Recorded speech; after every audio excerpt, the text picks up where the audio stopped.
came to Prentice, and instantly I saw the difference. He always said he was a stupid boy and thought he was a dumb kid, you know, and had horrible self-esteem, was being bullied by other children, and it just turned around so quickly. From day one, I didn't help him with his homework at all, which was incredible, and I was a little suspicious. Is he really getting homework, you know? And he just is a completely different kid. He's so happy, and he's so sure of himself, and he's got friends, and he's just found his place, and it's just it's really been such a gift for us as a family. So, Susan, you need to tell yours. So Prentice is, I don't know if it's more for me or for Luba, but I'm hugely benefiting. I mean, my day starts out so much better, so thank you. Just from the first day, she's got friends, she's happy, she can't wait she had a presentation for the class today, she practiced yesterday. She woke up excited to give the presentation, which, you know, it was the opposite, you know, at the other school. So I'm just thrilled. I'm so excited for her and her future. You know, my fear was for her future. That's what I obsessed about. What is she going to be doing? Is she going to be flipping hamburgers? I didn't know. And so now it's just, I'm just thrilled. So thank you. In kindergarten, he actually did okay too. I mean, he really did okay. And then last year in first grade was where I really discovered that, you know, it just wasn't a good fit. The gap was just getting, you know, wider and wider between him and his peers. And it was difficult for me to take him out of the school where he was at. It's a community school, and it was important for me to have my children there. Plus, I'm a teacher. I teach at that school. How convenient.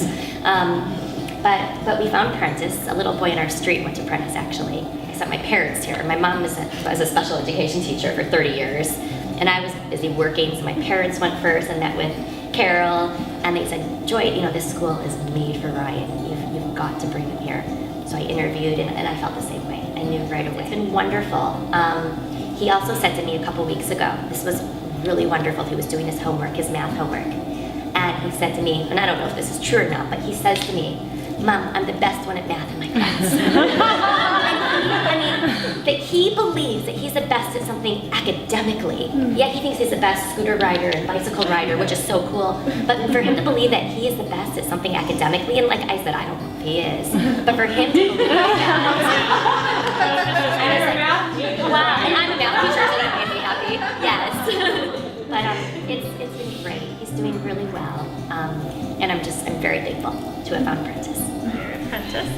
And Matthew was diagnosed with ADHD when he was 4.5, and he received his first IEP about that time, and he's had an IEP ever since.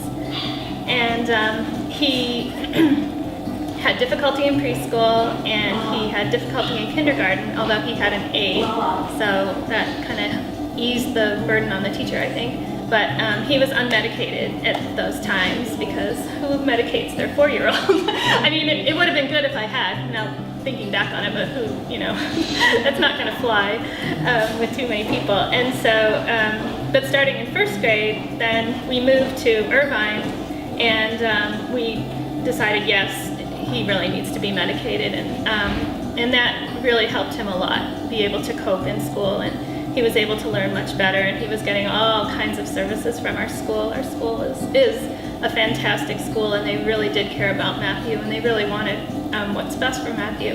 And I think that was part of the problem, because he had so many services, just OT and resource and social skills group and things like that. And by the time he got to 5th grade, I think he felt like he has like self-esteem issues, and he's very self-conscious.